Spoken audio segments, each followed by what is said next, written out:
Portland, October 5th. We got up quite early. I didn't know if it was polite to go visiting at this time, so I decided to look at another part of the city. It was quiet and peaceful everywhere. I parked and we went on a walking exploration. The city has many parks and many streets are enlivened by trees. Portland is also located in a smaller part in hilly terrain. I went up one of these hills and really didn't regret it. The city itself was mostly covered, but the 360-degree view into the wide valley of the surroundings was more than nice. However, rain came and spoiled everything. We returned to the city to buy some flowers and with them went to visit Mrs. Steindler, who was already eagerly awaiting us since the morning. She is really very hospitable and fun.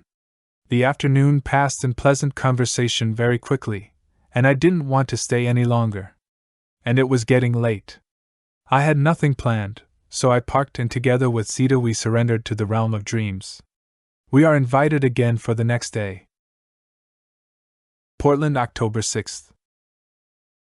Mrs. Steindler had already prepared breakfast, and so she came to wake us up. She is really curious, nice, lively, who understandably did not miss the place of our parking. We had breakfast, and after a bath in the bathroom, we went with Mrs. Steindler to Washington Park, which is famous for its rose garden.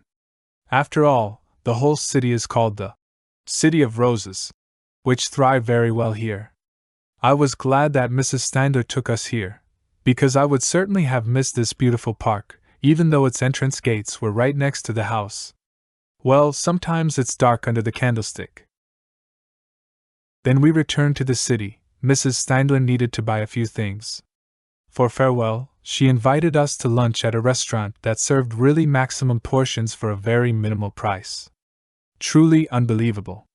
We took Mrs. Steindler home and had to say goodbye because we have to continue our journey. We leave Portland on Highway number 80 East.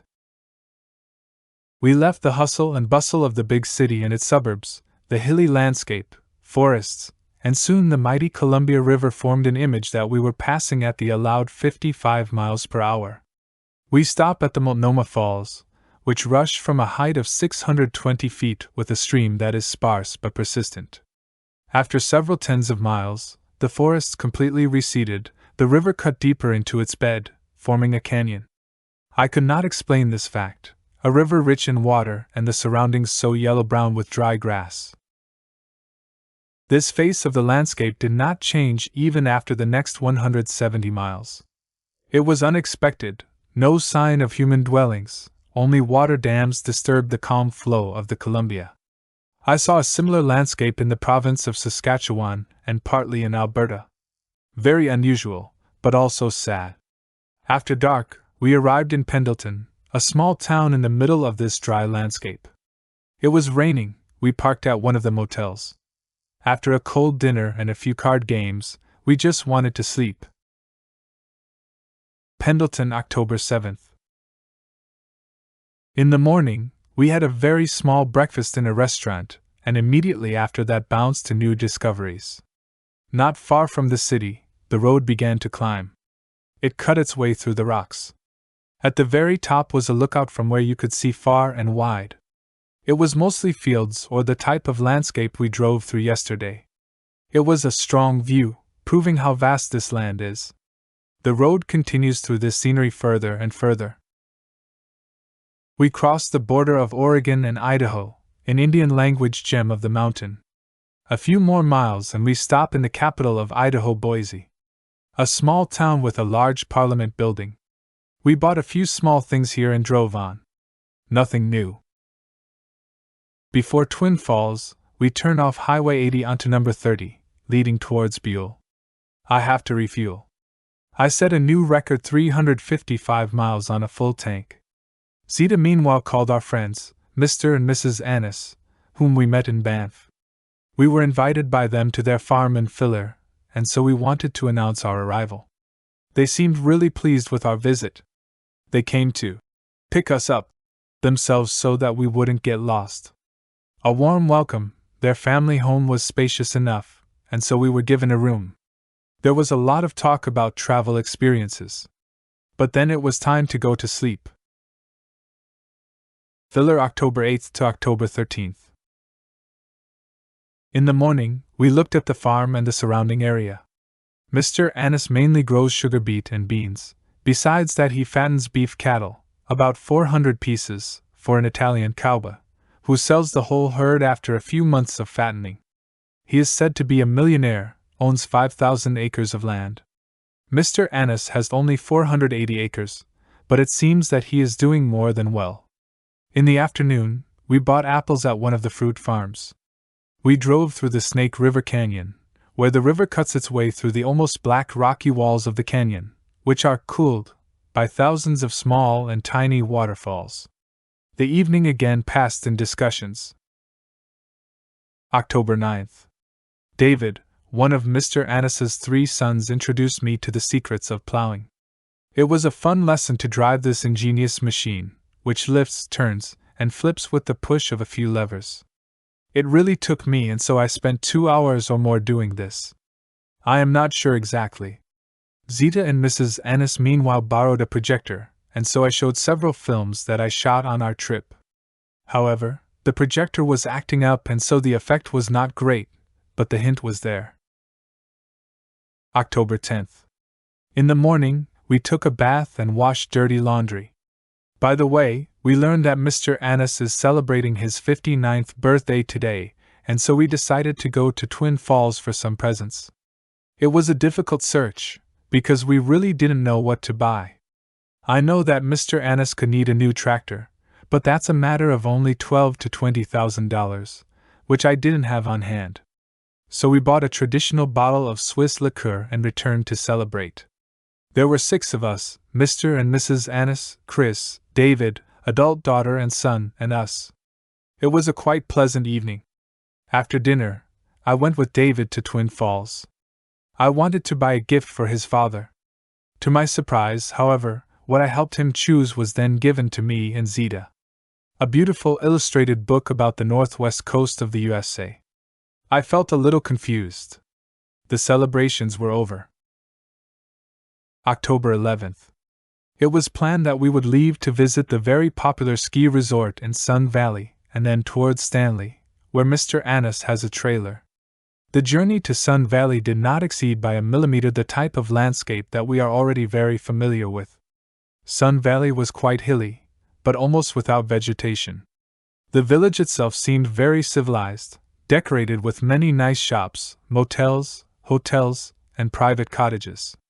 It was all quite a nice sight, but I could not explain why this famous resort is here, when the landscape we drove through only a few minutes later was far more beautiful and downright fantastic. The difference of perhaps 40 to 50 miles between Sun Valley and Stanley made a real miracle. Sun Valley was obviously in the days of late autumn. Fog, rain, and heavy clouds only confirmed this fact. A few miles further, evergreen forests began. The mountains swelled into many mountain peaks, and the road climbed to considerable heights that reached 8,701 feet. In Galena Summit, from where there was a beautiful view into the wide open valley. Everything was covered with perhaps a 20 centimeters layer of snow. I almost got a Christmas mood. From Galena Summit, we descended a long slope into the valley and shortly after turned onto a small road leading to the trailer. There was also a lot of snow and beautiful air. We ate a little, frolicked, and then went back home. Near Sun Valley is the grave of the famous writer E. Hemingway. We returned home quite late, and so there was only time to sleep. October 12th. It was Sunday, and so we went to church. Perhaps tradition, perhaps faith. Chris sings in the choir, and I like choirs. This one did not distinguish itself much, but it was an overall new experience. It was actually a small show. The church was of Methodist faith. I don't know what that means, but the minister was a tasteful man. He threw in a joke now and then, talked to the children, and analyzed a few passages from the Bible. Then there was singing. A few hymns were tuned pious, but then pious words were sung to the rhythm of Sound of Music, or other popular songs. From there, we were invited to lunch at the Holiday Inn. It's said to be a new custom. I was surprised how all the citizens were dressed. Almost classic, white shirts, dark suits. No sign of long hair. Something I would classify as from the 60s. However, Mrs. Annis informed me that the people in this area of the USA are very conservative. From the restaurant, we went for a short drive to the Twin Waterfalls and the Shoshone Waterfalls. Great work of nature. Both waterfalls are enclosed by the walls of canyons. From there, we returned to the farm. We talked and watched TV. Time slowly passed in the peace and comfort of life that is directly connected to the land. It was time to sleep. Tomorrow is a working day. October 13th. We were originally supposed to leave, but it didn't happen. Against some reasons. Zita and Mrs. Annis always reschedule something. I am very glad that I had the opportunity to look into the private life of an American farmer. In my case, Mr. Annis, but I can never reconcile with the assurance that after 3 days of our visit I am still welcome. Wherever it is, I stick to the old saying that a guest and a fish stink on the third day. On the other hand, however, I was pleased with this decision, as I could finish my diary. Filler October 14th. Early in the morning was the wake-up call. Zita prepared a farewell breakfast. The whole family of Mr. Annis and the two of us. After breakfast we said goodbye. I tried to film this event, but I have a feeling it won't be great. It was cold, we got into the car, the last wave and again towards new impressions and journeys. The landscape did not change much, slightly undulating, only near Pocatello decorated with several hills, and continued further and further.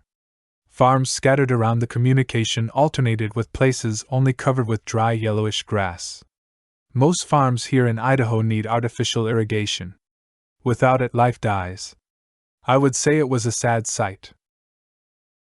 We drove through several smaller towns, their stereotype was striking. In Idaho Falls, we stopped for a modest lunch. Quite a busy city, but that's all. We continue. Before the Montana state border, the landscape recorded significant changes. The dry land was replaced by the lush greenery of evergreen forests, snow-capped peaks loomed in the distance. It was very pleasant and refreshing after so many days spent in more or less prairie areas. The forest now completely engulfed us. After several tens of miles, we came across a small town full of motels and hotels, souvenir shops, gas stations, and all that tourist equipment serving the satisfaction of visitors. West Yellowstone was its name. It was already after the main tourist season, and so life here somewhat subsided. We drove through its streets to the gates of the western entrance to Yellowstone National Park. After paying the entrance fee, $2, to the park, we set off towards all the unusual natural phenomena that this park is really generously endowed with. The asphalt road lined with forests slowly led us to places so unusual. A herd of deer grazed peacefully near the road. The first phenomenon was a small hill where hot water slowly bubbled from the bowels of the earth.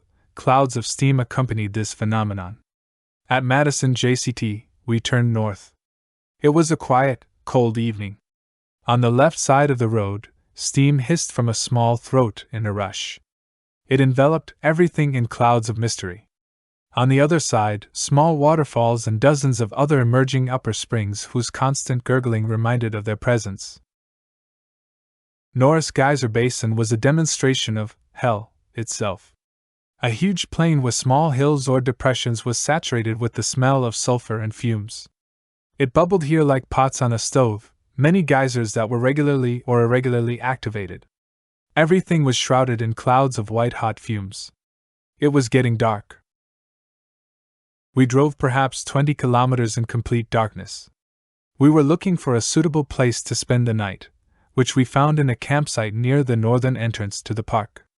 We didn't want to cook, and so we satisfied our hunger with a few sandwiches. The radio was broadcasting Piano Concerto No. 1 in B-flat minor by P.I. Tchaikovsky. This music really suited here in my opinion, and so, mentally uplifted, I went to the cold bed. Yellowstone, October 15th. Cold mornings usually compel us to do virtuous activity. It was the same today. We couldn't sleep in. We bought something for breakfast, ate it in the car, and returned to our explorations. We went back a few miles because the darkness of yesterday didn't allow us to complete this stage. It's practically impossible to describe all the wonders of Yellowstone in a few lines. So I tried to immortalize everything on film. There were many oohs and ahs on our journey through the park. Besides the aforementioned hot springs, geysers, and beautifully colored pools, another unusual attraction was the Grand Canyon of Yellowstone, adorned with two mighty waterfalls. Lower Falls, 94m, and Upper Falls, 33m. It was an awe-inspiring sight of this work of nature. The canyon itself is extraordinarily colorful. Gray, yellow, and also red colors of the rocks that rush steeply to the bed of the Yellowstone River. The park itself seems to be situated in a mildly mountainous and mostly forested landscape. To my surprise, when I looked at a detailed map, some peaks reached significant heights, perhaps 20 mountains in the immediate vicinity of the park exceeding 3,000 m. Eagle Peak looks down from a height of 3,462 m. It really doesn't seem that way. The silhouettes of the mountains are very gently undulating. However, the Volvo acknowledged that it was moving at a considerable altitude, as it lost much of its power, especially when we were passing through the passes, Dunraven Pass 2700 m, which were already covered in snow. And so we drove through autumn in one place, and winter again in another. From the road, there are side roads to all those remarkable natural phenomena. A larger complex located on the central plateau is the popular Old Faithful. Perhaps every hour, this geyser, faithfully, spews hot water and a lot of steam in intervals of 1 to 2 minutes. There are many other geysers, lagoons, and remarkable colorations of the Earth's surface by dissolved minerals. It is a world full of extraordinary sights and unseen things. The day passed quickly, and I had to return to the town of Yellowstone because I ran out of film. Before sunset is the best time to observe wildlife. Besides deer, elk, and bison, and a few birds of prey, a coyote also crossed our path. A shy animal. It got dark, and the rain started to drum on the car roof. I was rushing at a speed of 40 miles per hour towards my destination when suddenly an elk jumped out of the ditch and landed on the road, perhaps half a meter in front of my nose. But nothing happened, the brakes are still working perfectly. After a second of surprise, it disappeared into the darkness of the forest, and I continued on. In the town, we naturally couldn't resist the traditional tea. It's already a habit that I can still afford, but I must add that I don't do it solely for the tea, which I could otherwise make myself, but for the other services and to get closer to the society of these foreign lands. After paying, I found our accommodation a parking lot. Yellowstone, October 16th. It was a cold morning, freezing. Puddles covered with a thin layer of ice and trees glistening with frost in the morning sun. We had to go to a restaurant for breakfast, otherwise we probably wouldn't thaw out. We had already seen roughly everything, but I decided that we would repeat some things, and so we repeated almost the whole day. Around 4 p.m., we left the park towards Grand Teton National Park. The road led through the forest, and it was slowly getting dark. Finally, we broke through the barrier of the forest that obscured the view. The setting sun was reflected in the peaks of the snow-covered mountains with its pinkish-purple color. I stepped on the gas to get a better view. Finally, we stood on the shore of Jackson Lake. The view was fantastic. The Teton Range, comprising about 10 peaks, sharply rising to the heavens, was easy to look over. A stretch of beautifully sharply cut mountains lies on a section of perhaps 50 kilometers. It quickly got dark, and we couldn't find any place to stay overnight. I had to get angry with Zita because she claimed there was a motel here, but she didn't know where. Finally, however, we parked at Signal Mountain Lodge, which I accidentally discovered when I turned off the main road. Jackson Lake, October 17th. Traditionally, for the third or fourth night, we were freezing. The car windows were decorated with those dreamy creations of condensed vapors that froze inside our automobile. I had to start the engine immediately and drive a little back and forth to get the car's heating working. In a few minutes, we felt great. The sun began its journey across the celestial vault. What mountains! What beauty! We had to go to a restaurant for breakfast, then we got in the car and returned, Fonda Point, to where the sun had left us yesterday. We slowly continued and admired the beauty along the way. We had seen many mountain ranges on our travels, but this was certainly one of the most beautiful. In Coulter Bay, we stopped at the tourist information, and so, informed and armed with a detailed map of Grand Teton National Park, we continued on. One of the chosen routes led us to the top of Signal Mountain, 2,356 meters, from where there was a view of the wide countryside. From there, we continued on Teton Park Road, past Leyte and Jenny Lake. Crystal clear lakes, blue sky, and majestic mountains sprinkled with what looked like sugar. Grand Teton is 4,197 meters high, and many other peaks exceed a height of 3,000 meters. I filmed and rejoiced in the beautiful day. Then we stopped at a campsite to prepare something to eat. Around 3 p.m., we embarked on another stage of our journey. The mountains began to recede from our sight. Only a hilly landscape and parched grass, yearning for a bit of water, replaced the previous scenery. Jackson, a nice town, its sidewalks were mostly shaded by canopies, as there were no trees growing here. We continue on. Hot afternoon. The character of the landscape prairie is still preserved, with farms visible in places. Production is mainly livestock, as evidenced by the huge herds of cattle. In higher elevations, we come across forested areas. In the vicinity of Afton, there are several cheese factories. They invited us to visit, but this time we continued. The number of human dwellings increases along the way. We pass through towns and small towns, Smoot, Geneva, Montpelier, Paris, etc. In Garden City, located by Bear Lake, we decided to stay overnight. However, Zita prefers larger towns, and so it is agreed that we continue towards Logan. As soon as we left the town, the road began to twist in steep serpentines climbing towards Richmond's summit, 7,800 feet. It was already night. Many cars were heading in our direction. Tomorrow is the opening season for hunting. Zita was afraid. The road wouldn't calm down. We keep climbing. I want to stop and sleep here in the mountains, but Zita won't hear of it. Finally, the road broke off, and we proceeded downhill a little faster. I'm annoyed that we're continuing on because we can't see.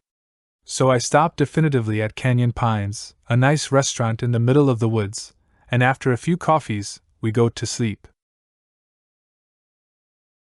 Canyon Pines, October 18th. We woke up to a balmy morning.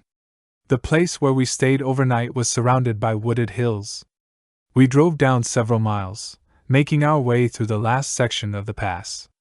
We stopped at a rest area. Interestingly, it had toilets for its four-legged visitors as well. Really funny, all sorts of posts, old hydrants, and bollards. A complete paradise for dog toilets. This was already the outskirts of Logan. Sunny Saturday morning. We drove through the quiet streets of the city, which is situated on a vast plateau, surrounded by the walls of nearby mountains. A fairly neat city that we left behind, heading towards the capital of Utah, Salt Lake City. Highway number 89 turned into a 3 or 4 lane road. We drove through the suburbs of the metropolis and stopped at an intersection. I turned left because I spotted a hill with a large building state capitol. In a few minutes, we had the whole city in front of us as if on the palm of our hand. The Capitol building is almost a faithful copy, albeit a small one, of the Capitol in Washington. I parked, and from there we took a walking tour of the city. It was almost hot. Our first and almost last stop was Temple Square. We stayed here for perhaps 3 hours. The Tabernacle, a concert building with its famous acoustics, is home to the Mormon Tabernacle Choir. There is room for 8,000 seated listeners. We were quite lucky, and shortly after our arrival, a perhaps half-hour recital of organ music began. Then we were given a tour of Temple Square by one of the Mormon brothers. His explanation was purely religious. The Mormon temple is a very impressive building. From there, we returned to our car, as we had to eat something. We drove around the city a bit, and around 5 p.m., we were already on the outbound Highway number 80 east. Via Heber City, we finally joined Highway number 40 towards Denver. The road again led us through a pass, 8,000 feet, and an almost semi-desert landscape, which at this time was enlivened by deer hunters. Their orange vests and caps stood out sharply against the yellow-brown background of the landscape. The miles were adding up, and evening was approaching. In Roosevelt, we decided to stay overnight. Tea in the hotel parking lot. Roosevelt, October 19th. We drive through a sparsely populated dry landscape. We pass through small settlements or towns, Gusher and Vernal. In the background, unusual shapes and colors of mountains are emerging. Road signs along the way announce Dinosaur National Monument. So we turn off at Jensen from the main road towards the northeast. After about 7 miles of road, we pass through the gates of the park. Along the Green River, which flows through the park, there is a whole row of trees in their autumn attire.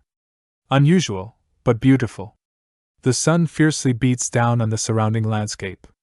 The park, which covers an area of 325 square miles in the states of Utah and Colorado, contains rich excavations of prehistoric animals. In a building that is freely accessible to visitors, scientists reveal the secrets of a long-extinct life. Much is explained, but one question remains unanswered. Why did they become extinct? A very interesting exhibition explains in popular form the rise and fall of these largest inhabitants of the earth. We leave the park and continue on our way. A few more miles led us to the border of Utah and Colorado. The small town of Dinosaur invites visitors to tour the park. But we continue on. The landscape retains its aforementioned character. Only at Craig do you feel that you are approaching the Rocky Mountains. Several farms, herds of cattle and sheep are now a frequent sight, complementing the surrounding landscape. Beyond Steamboat Springs, we begin to climb. Rabbit Ears Pass, 9,426 feet, and Willow Creek Pass, 9,683 feet, take us to mountain heights.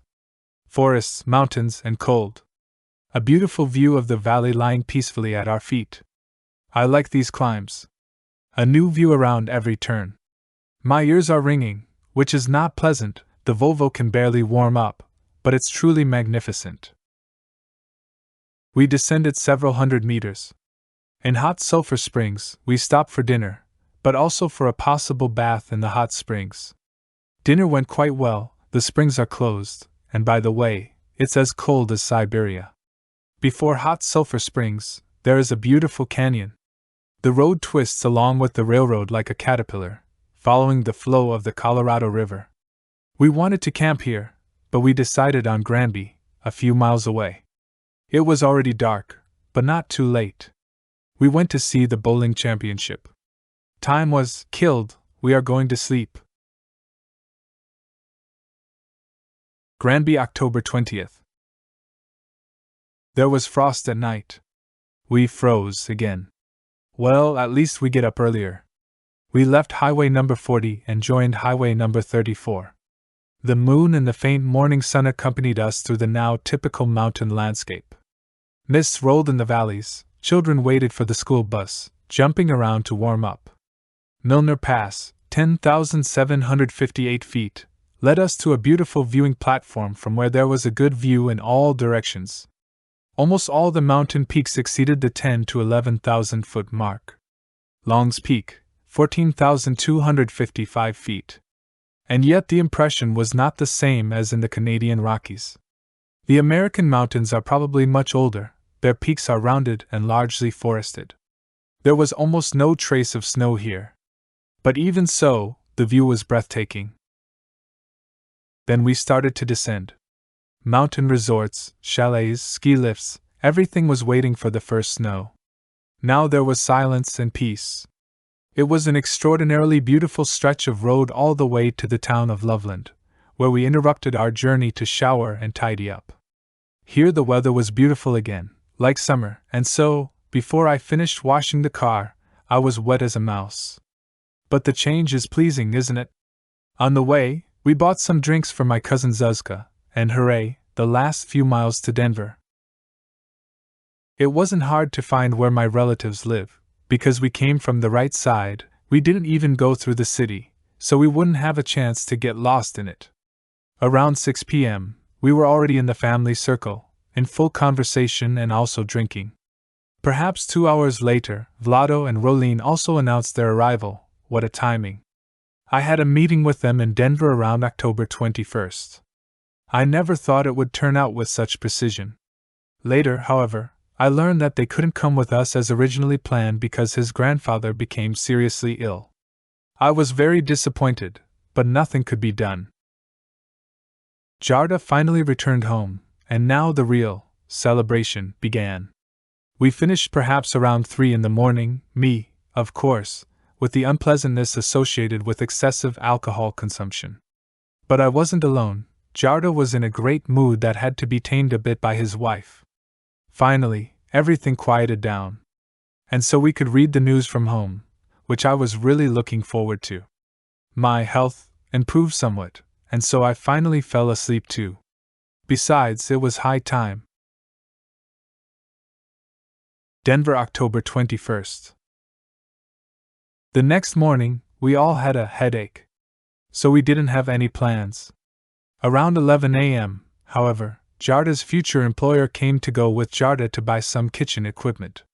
He started talking to us and invited us to visit his estates the next day.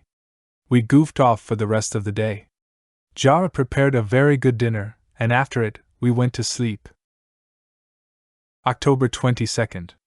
Around 10 a.m., we finally got ready for our trip. We reached the outskirts of the city on Highway number 36 within 20 minutes. Boulder is said to be a settlement of the wealthier.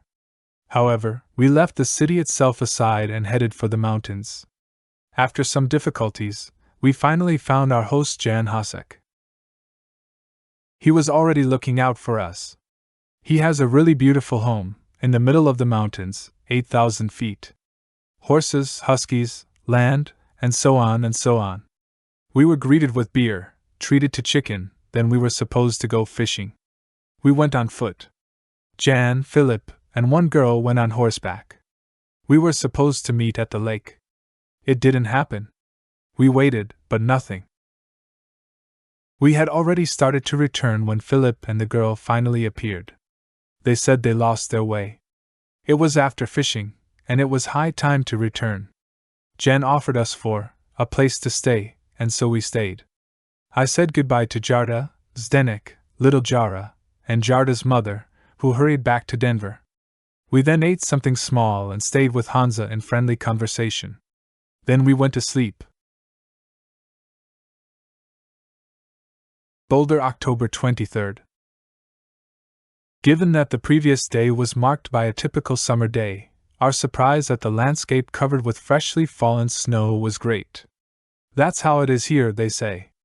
So we dressed in winter garb as well and drove down to Boulder to see the Bohemian Cafe, which Jan intends to open in a few weeks. We were also invited to breakfast at a cozy restaurant. After exchanging addresses, we said goodbye to Hansa and set off on further journeys. It was snowing, even storming. We drove a bit through Denver and its center, but it wasn't worth much. Visibility was poor, but I believe the city can be beautiful, judging from what I saw. In the snowstorm, we continued on road number 85 towards Colorado Springs. Visibility was almost zero. Finally, we came across the exits to the city. We stopped at a restaurant and waited for perhaps 2 hours for better weather. Finally, it happened. Vlado decided to stay overnight at Motel 6, a very cheap price around $12, but was told to inquire later. We went to see the city, which surprised me greatly. I assumed it would be a charming mountain village, but instead, quite an ordinary American city. I was disappointed. I wanted to go somewhere that would look like Lake Placid or St. Moritz. That's how I imagined Colorado, after a few inquiries at gas stations. Where to go? And their vague answers, I decided to go my own way, anywhere. The road led us to the gates of Seven Falls Park. But it was closed. However, it was almost dark, and so we decided to go back. I got a little lost in the snow, and so Vlado took over the lead. We succeeded at the motel. It was a warm change at a good time. Temperatures dropped to -10 to 15 degrees Celsius. We watched television for the rest of the evening. Colorado Springs, October 24th. It was a sunny, frosty morning. Finally, we were allowed to see further than the tip of our own nose. The view was joyful. The snow-covered mountain peaks sparkled in the morning sun. The blue sky was a great contrast to the winter landscape. We prepared a small breakfast and immediately set off on further journeys. We wanted to try to climb Pikes Peak, 14,110 feet, but we already knew in advance that the road would probably be closed due to yesterday's blizzard. We were not mistaken. A pity, certainly an extraordinary experience. We stopped once again at Seven Falls, but the high entrance fee deterred us from visiting. We proceed west on road number 24. It's winter here.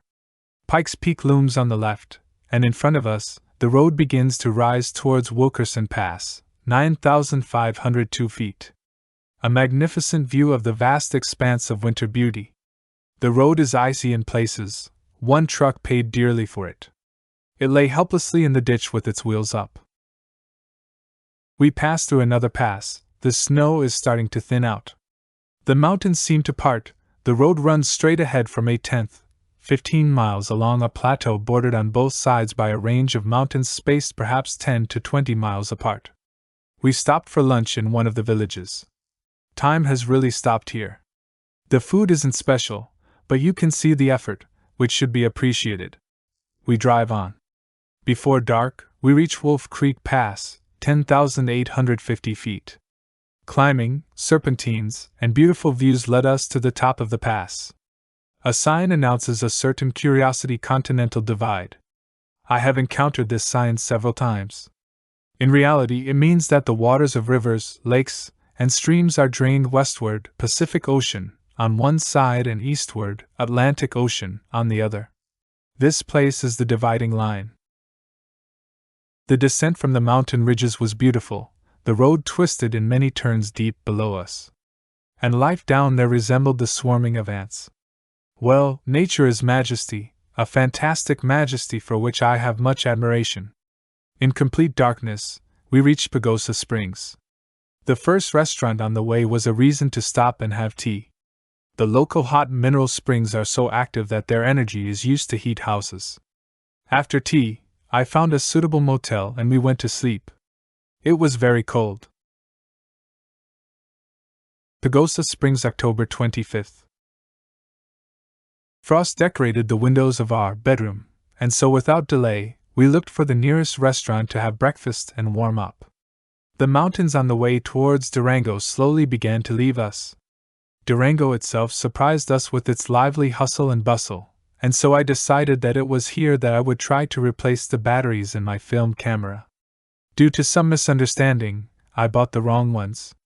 The helpful salesman immediately fulfilled my wish, for which I was very grateful to him. From here it was not far to Mesa Verde, visible from a distance of several miles. Mesa Verde means green table. Named so for its plateau, 1,800 to 2,100 feet, covered with juniper and pinyon trees, which dramatically dominates its surroundings. Mesa Verde is one of the most precious archaeological sites in the USA. The dwellings that were built here 700 to 1,300 years ago are truly more than a surprise to the unsuspecting tourist. Their structure is cleverly incorporated into the caves, fissures, or folds of the canyon, in perfect color harmony. Only the geometric shapes of the dwellings leave the visitor in no doubt that this is an intervention of civilization. There are truly many examples of these dwellings in Mesa Verde.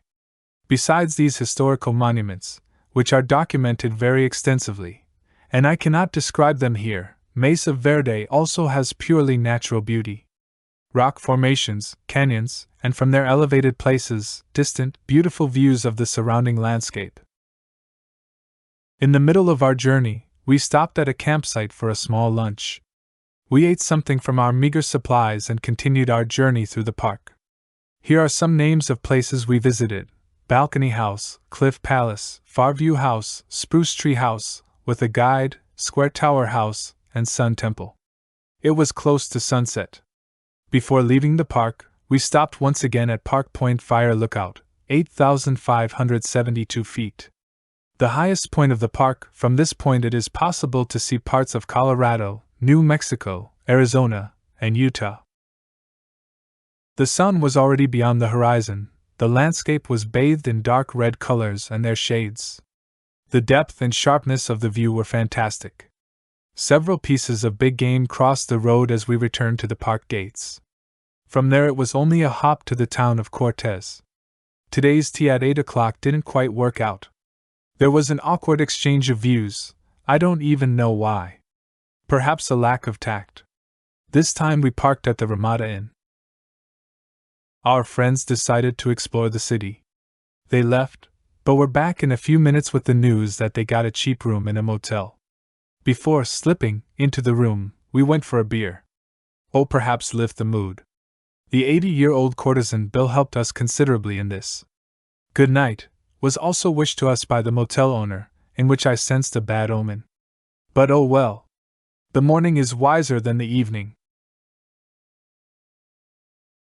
Cortez, October 26th. After a restless night, I didn't feel comfortable, and a morning shower, we were presented with an additional bill for the past night at the motel reception. We paid and are already continuing on. We drive through a semi-desert landscape. The wall of cliffs of Mesa Verde recedes in the rearview mirror.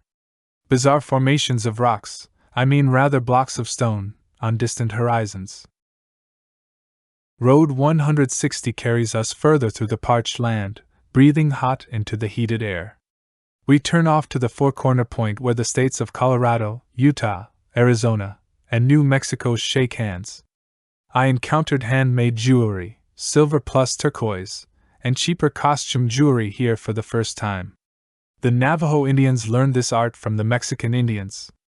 And this craft quickly spread among other tribes as well. At all the tourist spots, it is possible to see the production or sale of these products. The technical processing is somewhat rougher, but the designs are very imaginative. The road continues through the inhospitable landscape of sun, rocks, and dust.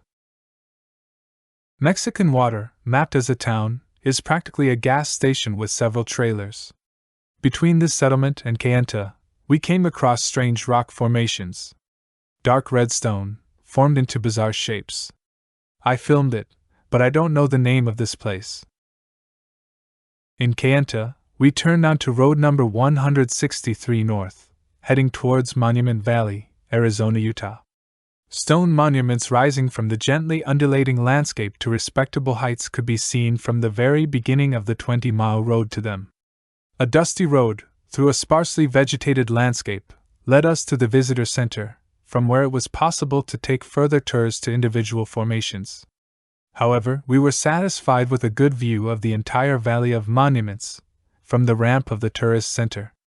2 Indian girls, sisters, selling jewelry, caught my eye. I filmed their fate in this desert, miles away from the civilized world. We spread out for lunch on a pile of stones, and soon we hurried on. The landscape retained the character of a semi-desert, the only settlers being Indians. Here and there, far from the road, their poor dwellings were scattered. Right by the road, a rock formation in the shape of elephant legs.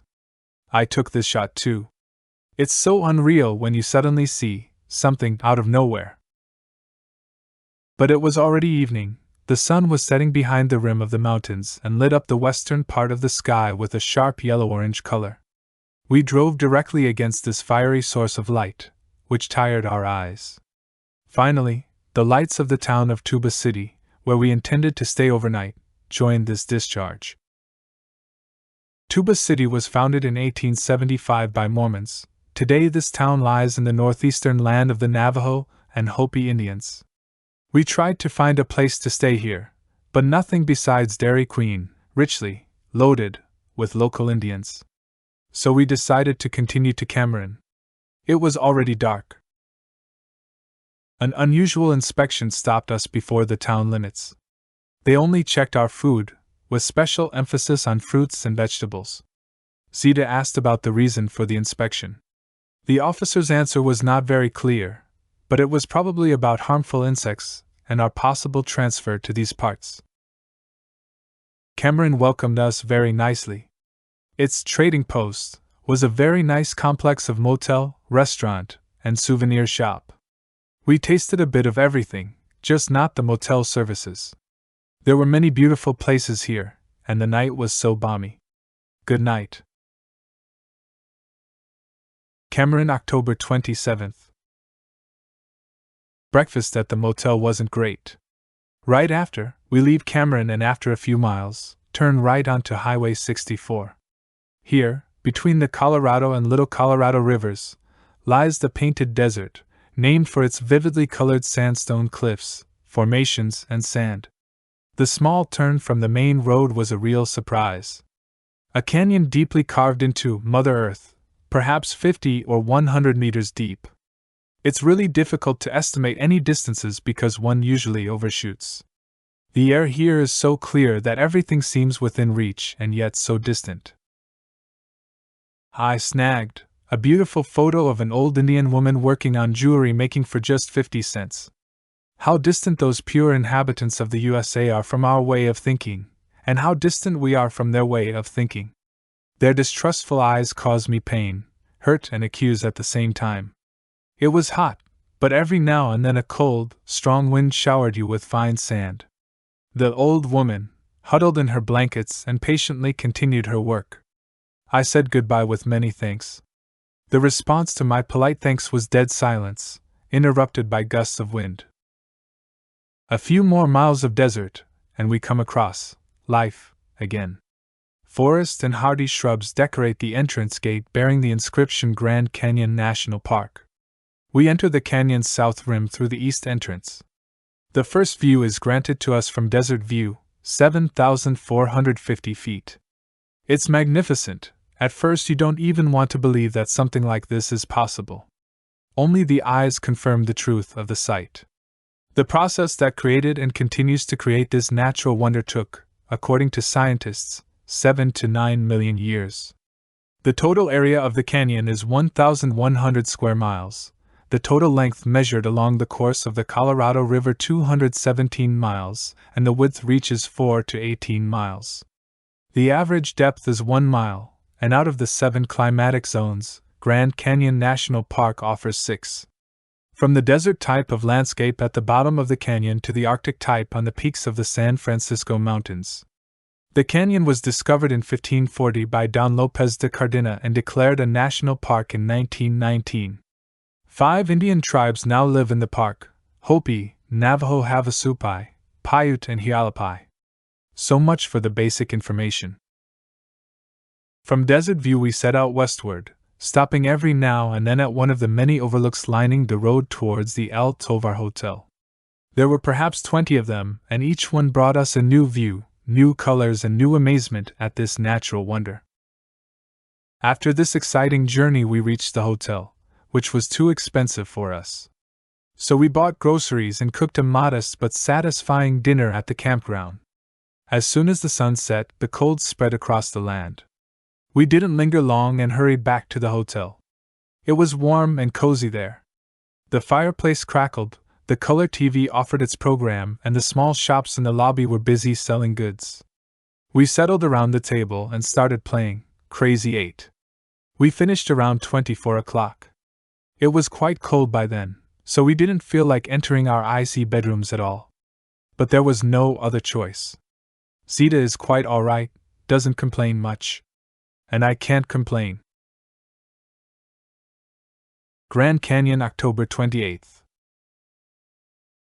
We cooked breakfast at the campground. It was quite rich. Our program for today was a short hike into the depths of the canyon. Bright Angel Trail was our guide. Around 12 o'clock, our four-member expedition set off towards Indian Garden and Plateau Point. The going was very easy. Besides a bottle of water, we had no other burdens. The path we descended was almost carved into the steep walls of the canyon. The first few hundred meters passed through this wilderness on a gentle, arc-shaped slope. But then the path began to wind and descend steeply. It was quite pleasant to walk in the shade. The surface of the path was covered with a thick layer of fine sand, so every step set off clouds of dust that slowly began to cover us from head to toe.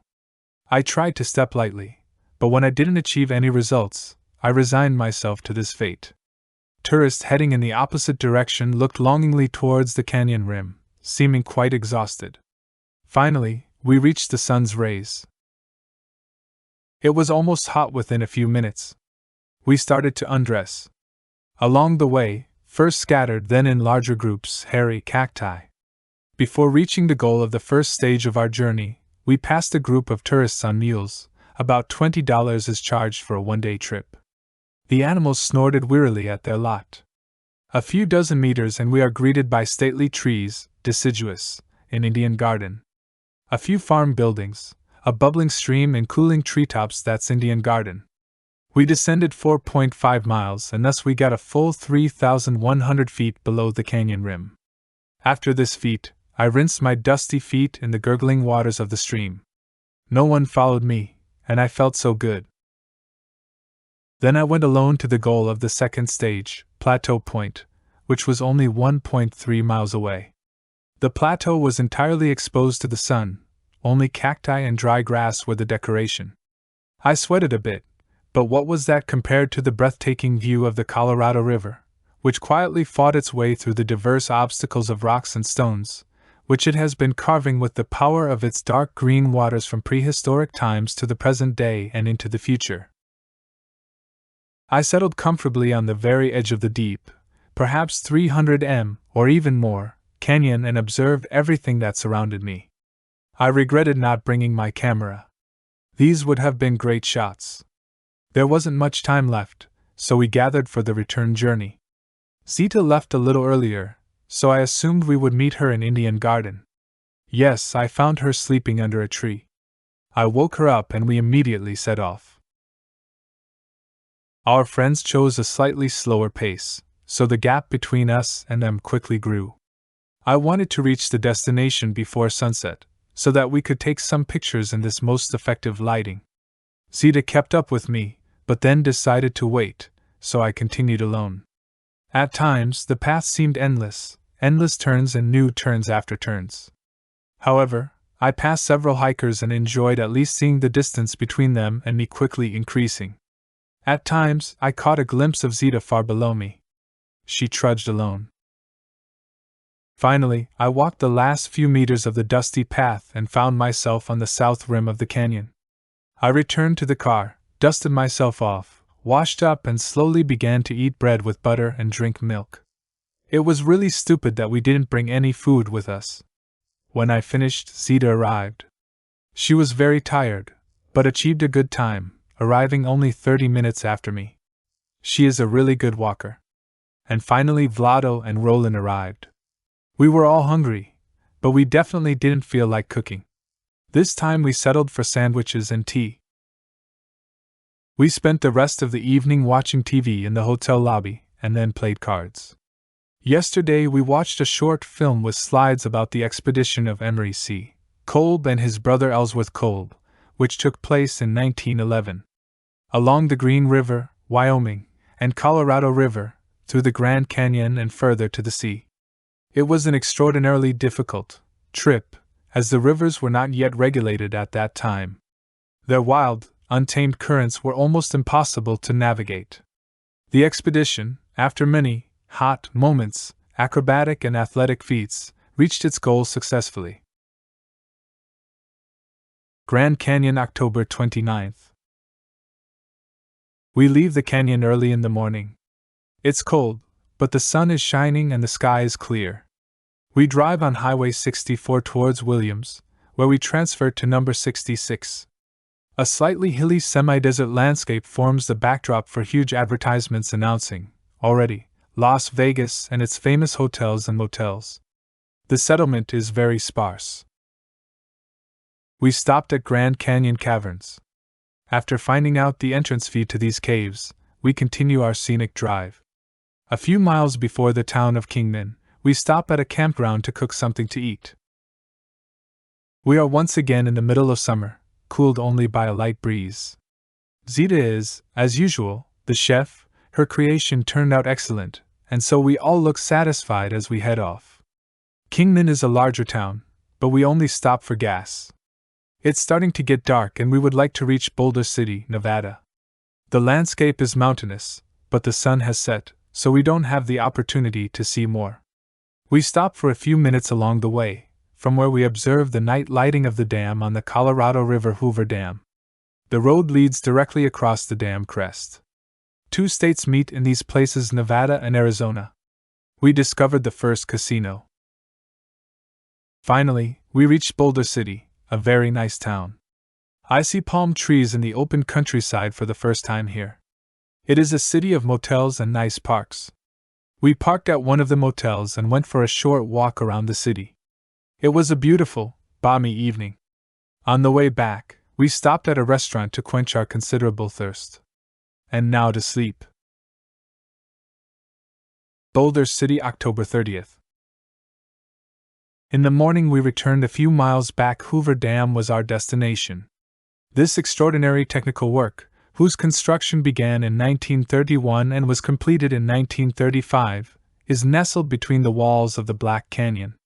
We viewed this structure from all possible places and then decided to take a tour led by guides from the Bureau of Reclamation. Here we learn more technical details about this extraordinary structure. The dam is 726.4 feet high, its crest is 1,244 feet long, the wall thickness at the top of the dam is 45 feet, and 660 feet at the base. 3.25 million cubic yards of concrete were used here. 17 generators are capable of producing 1,344,800 kilowatts of electricity. The turbines have an output of 55,000, 70,000 and 115,000 horsepower. In Boulder City we also watched a short film about the construction process from the very beginning to its successful completion. To illustrate this information, I also used a film camera. Through Boulder City we then continued towards Las Vegas. On Highway 93, the number of advertisements increased every mile. It wasn't long before we were driving through the suburbs of Las Vegas Henderson. The wide 6-lane highway led us to Las Vegas. This eternally celebrated city disappointed me a bit at first glance.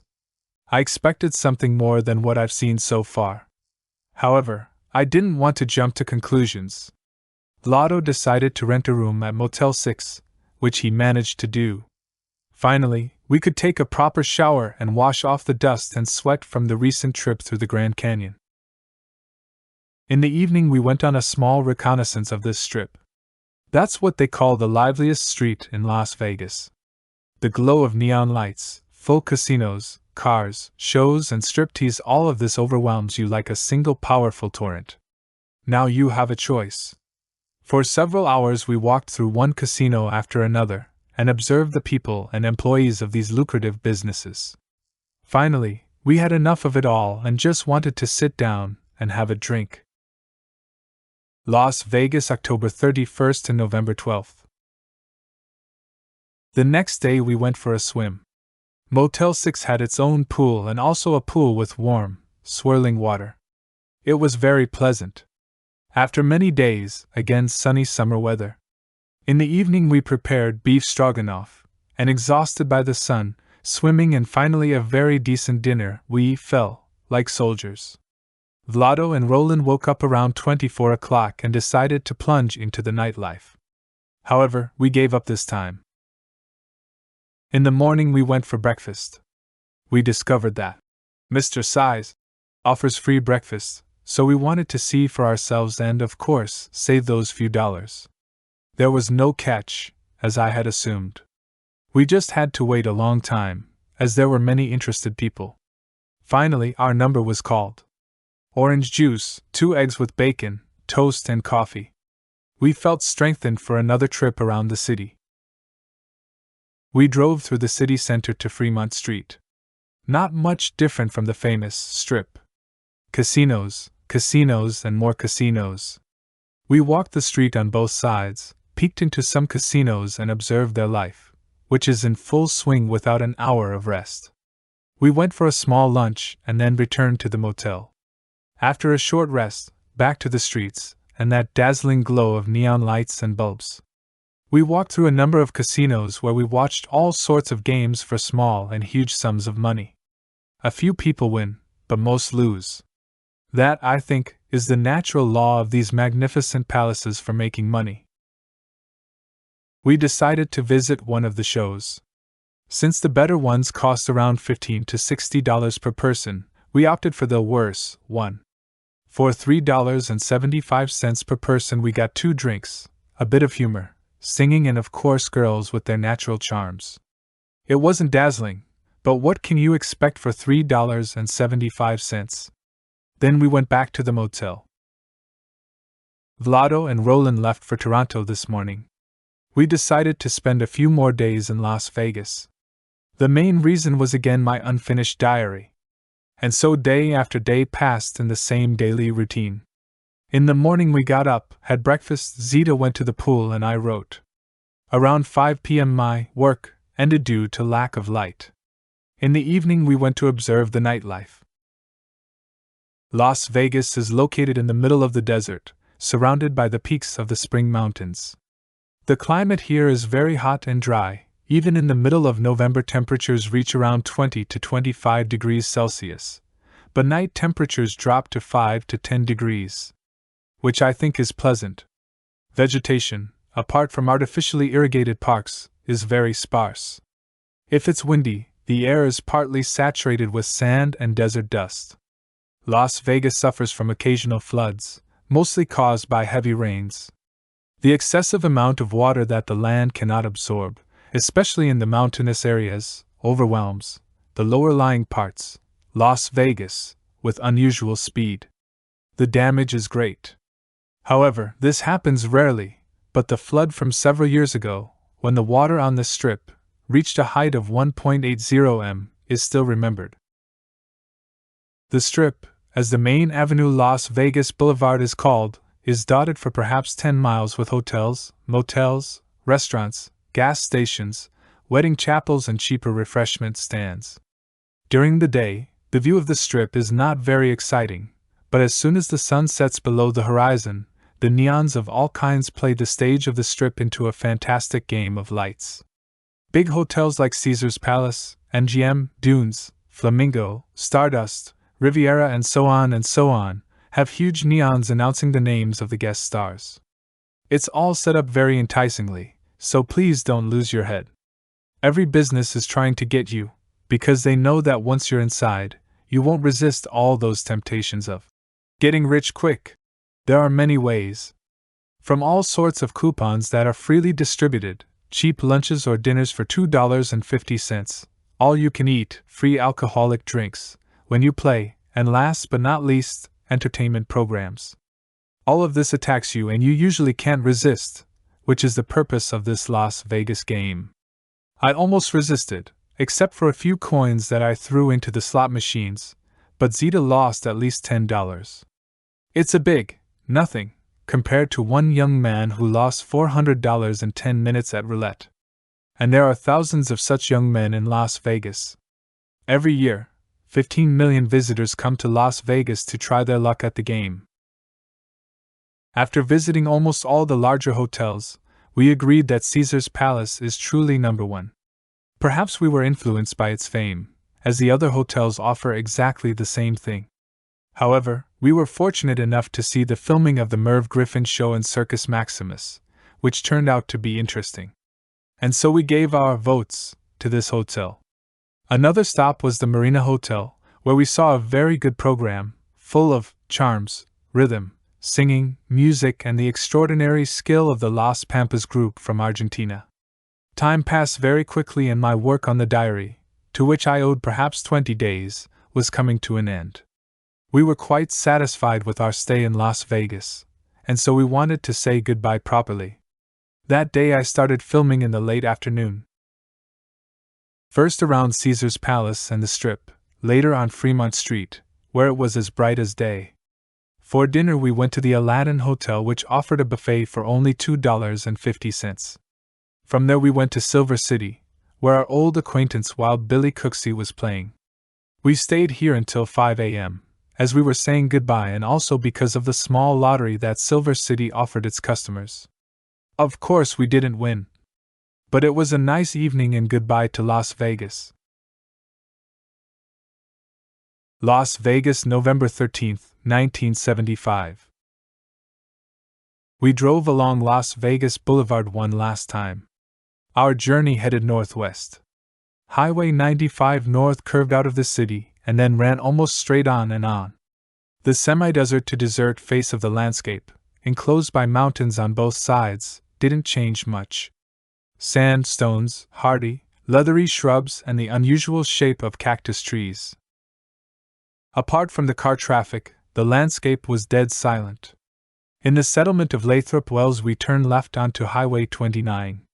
It is strewn on both sides with empty beer and soft drink bottles. On the left side, unusual shapes of mountains appear. After several dozen miles we stop at the gates of Death Valley National Park. At first we drove through a more or less mountainous landscape. The road twists and turns and descends gently. We stopped at Zabriskie Point. The view of the softly formed peaks, whose lines were emphasized by light and shadows, was again new. How many types of landscape have we already seen, and there is always something new. The road descends again and makes its way through the last obstacles. Death Valley opens its embrace. Before I have time to look around, we stand before a kind of small miracle. Palm trees, buildings, and water. Furnace Creek Ranch is located at sea level and is a beautiful stop on the way through the valley.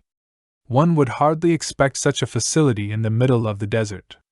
Restaurant, bar, rooms, shop, pool, and tennis courts. The ranch is fully operational in the winter months. Services are considerably limited in the summer season. We refreshed ourselves a bit in the bar and then continued on. At the tourist center in Furnace Creek, 282 feet below sea level, we received some information and a map of the valley. We decided to continue on the way to Scotty's Castle. It was before sunset, and the valley was immersed in unusual colors.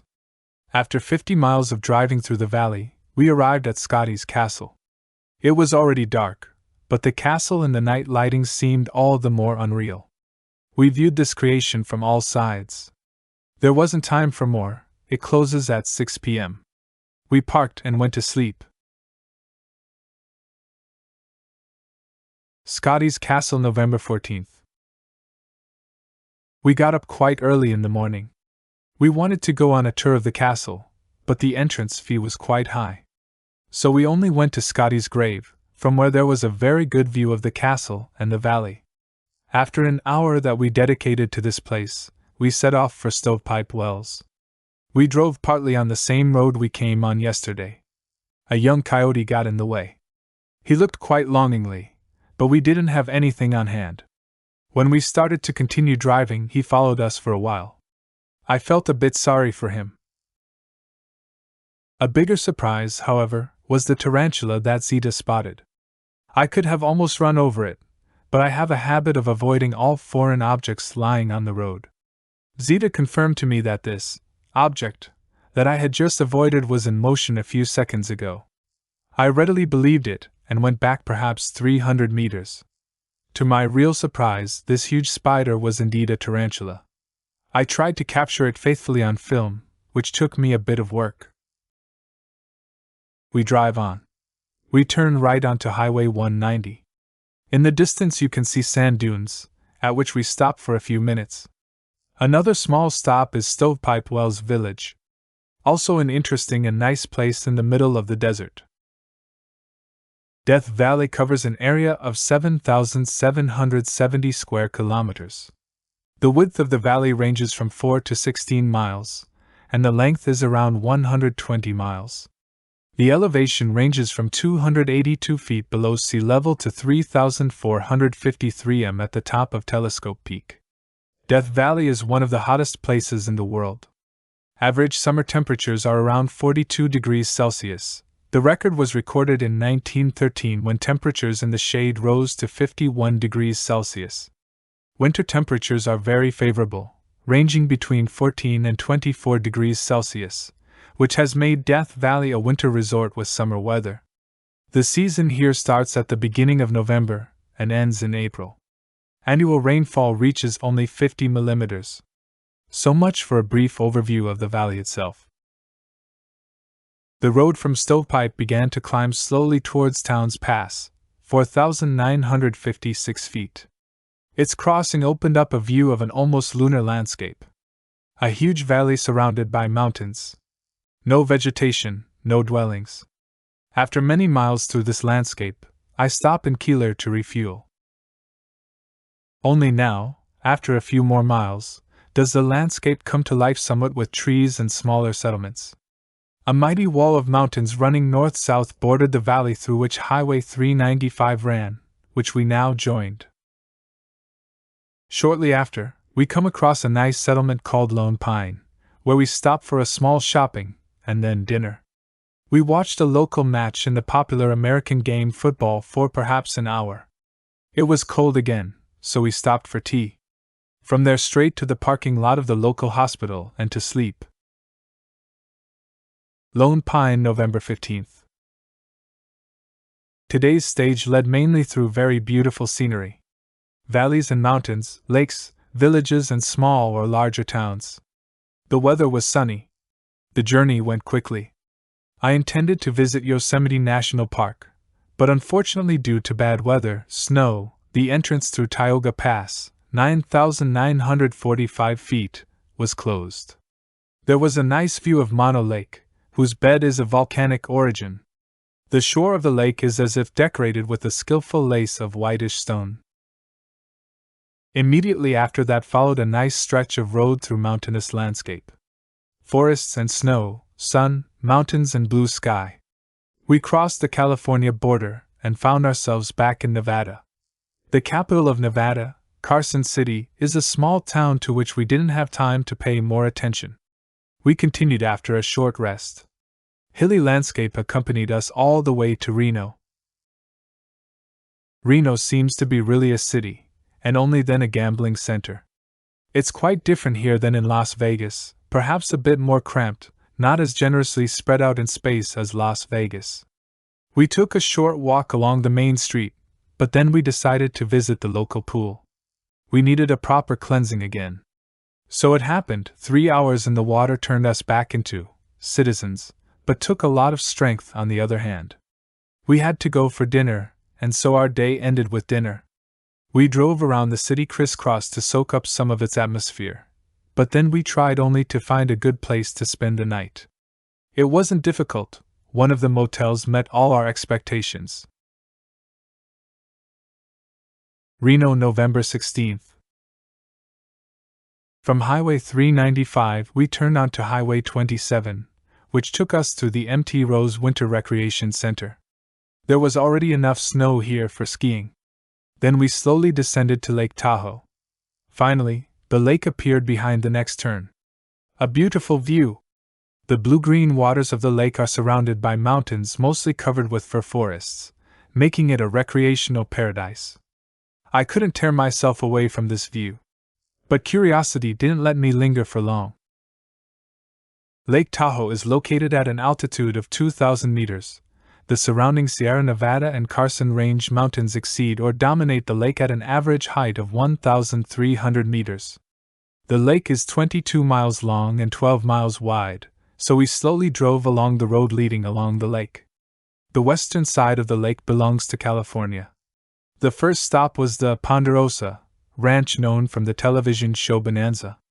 However, it was incredibly cold, and so I preferred to observe from the car. The secluded beaches were a suitable subject for filming, their brownish sand, stately firs, fresh colors of the lake and snow-capped mountains in the background formed the frame of my shots. Hotels, motels, and private chalets completed the natural face of the landscape. On the border of California and Nevada lies South Lake Tahoe, the last chance for winnings, or more frequent losses in the local casinos. We decided to stay here overnight. There are several high-rise hotels here whose casinos are very similar to those in Las Vegas, and so we started observing again.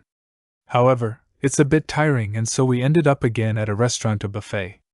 From there we returned to one of the hotels and listened to the musical program with a glass of hard water. Around 24 o'clock we went to bed. South Lake Tahoe, November 17th. In the morning we were unsure whether to set off on another journey or not. I wanted to finish writing my diary. However, it was cold here and the heating in the car started acting up again, which helped to conclude the deliberations, to stay or to go. We went. The California side of the lake was no less charming. The road constantly revealed new and new views of the lake and the surrounding area. Tahoe City, where we stopped for a while, was only a nice little town, and the last view of Lake Tahoe. From there we turned away from the lake and continued on a nice road. A few more miles led us to the gates of Squaw Valley, the organizer of the 8th Olympic Winter Games in 1960. I was pleased to see our Czechoslovak state emblem hanging among the other emblems of the participating countries. A memory of home and years that have passed so quickly. I remember as if it were today when I read the sports results of the 8th Olympic Games from Squaw Valley. Today I am here and I remember. We have a really beautiful emblem, but a sad history. Why? Why only? I wasn't too disenchanted by the resort itself. Rather disappointed. It was quite a big name at home after all. Squaw Valley was in a state of complete disarray, perhaps a general renovation. Nature, however, is beautiful and even more beautiful in winter. I immortalized our lion. We drove off. For a while we raced along Interstate 80, through a landscape bathed in the setting sun. It was extraordinary. Soon, however, we turned onto Highway 20. Narrow, full of sharp turns, ascents and descents. Enclosed on both sides by a mighty forest. Pure joy of driving.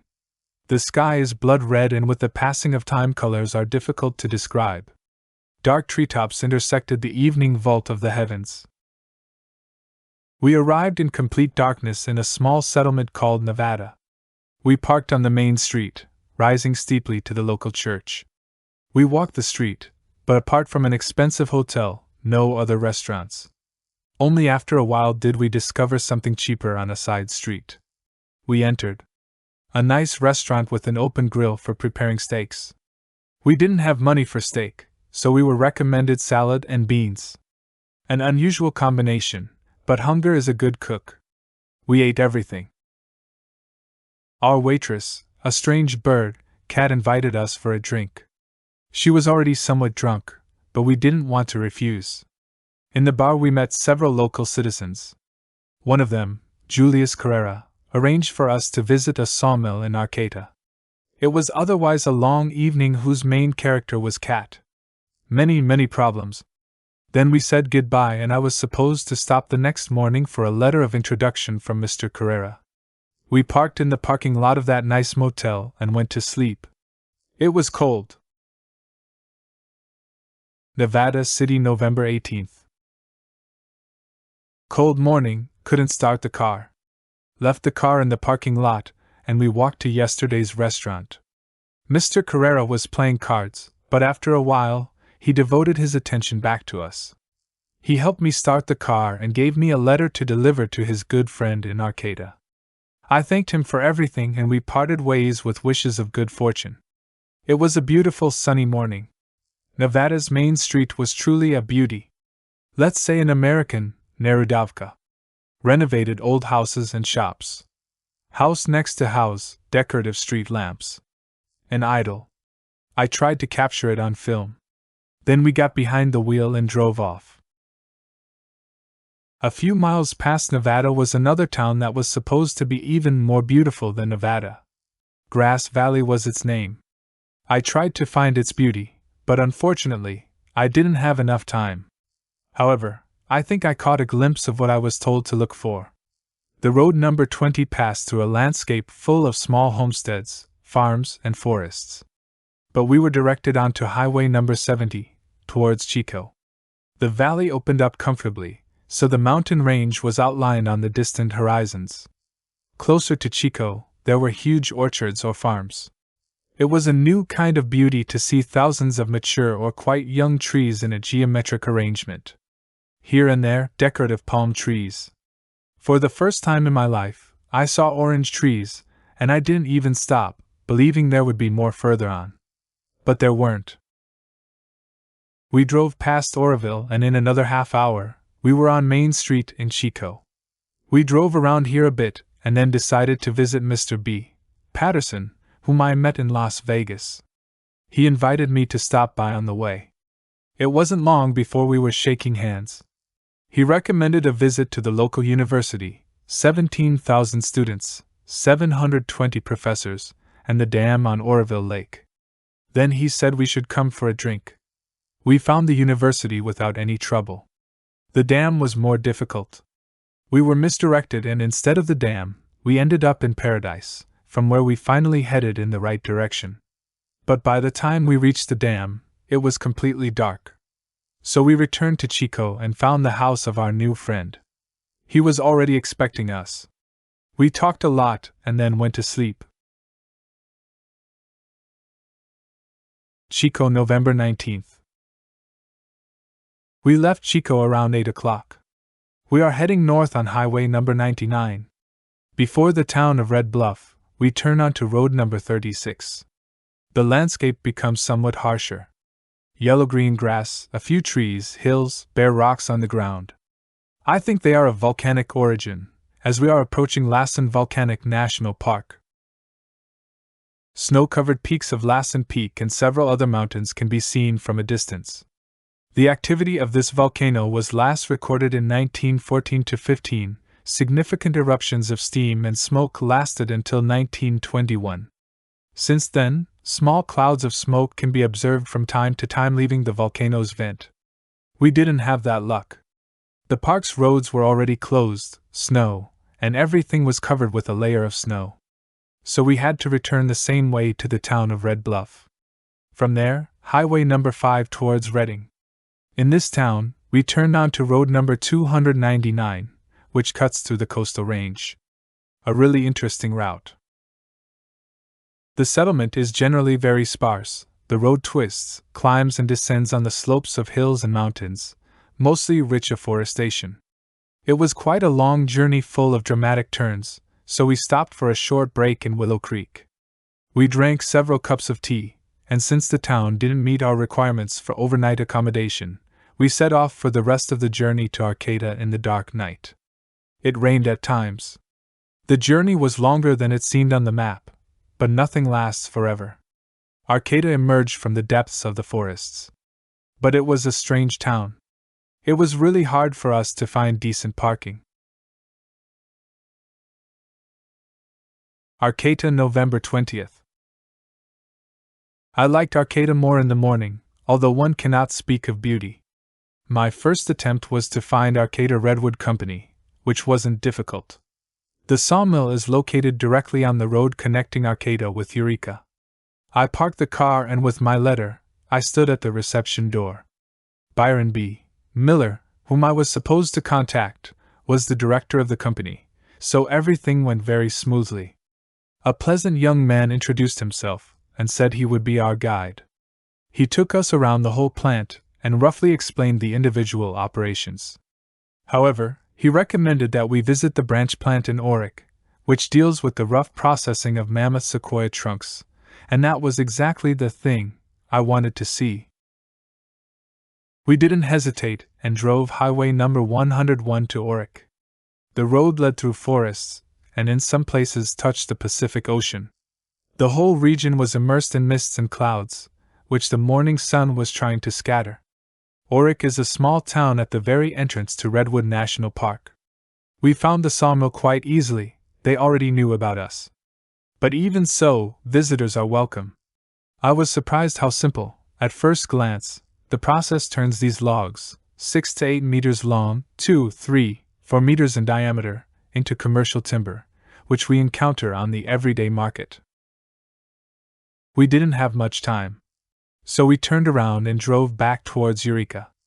On the way, we stopped on the Pacific coast to have a little something to eat. What a view of the swollen surface of the ocean and the white foamy tops of the waves that broke far from the shore. Time was running out, so we set off for the rest of the journey to Eureka. In Eureka, I went to the Volvo service for a thermostat replacement, which had failed, causing the engine to run cold. The operation was performed while we waited. Zita was celebrating her 28th birthday today, so we decided to go for a nice dinner at the Village Inn restaurant. It was a nice evening, but tomorrow we have to tighten our belts. How easy it is to spend and how hard it is sometimes to earn. It was probably midnight when we finished our celebrations. From there to the motel parking lot and to sleep. Eureka, November 21st. Early in the morning, we set off on another journey. Hilly landscape, richly overgrown with forests. Typical for the coast of Northern California are mists and significant cloud cover with high rainfall. However, this is a very favorable climate for the growth of the aforementioned sequoias, which absorb abundant moisture not only with their roots, but with their entire massive body. On the right side, we pass Scotia, which has one of the largest sequoia processing complexes. Shortly after, we turn onto a narrow road leading through the forests of giant sequoias. Avenue of the Giants is its name, which it fully deserves. It is dim here, as if on the eve of dusk. Giant trunks and crowns of trees shade the ground. Only here and there can one observe an unusual play of light and shadow. A really difficult task for a photographer. I filmed a few shots here, but I don't think they were successful. We drive slowly and one feels as if in the land of giants. How tiny man looks in comparison with these trees. Truly a majestic work of nature. I will give only one record for a certain clarification of what I am writing about here.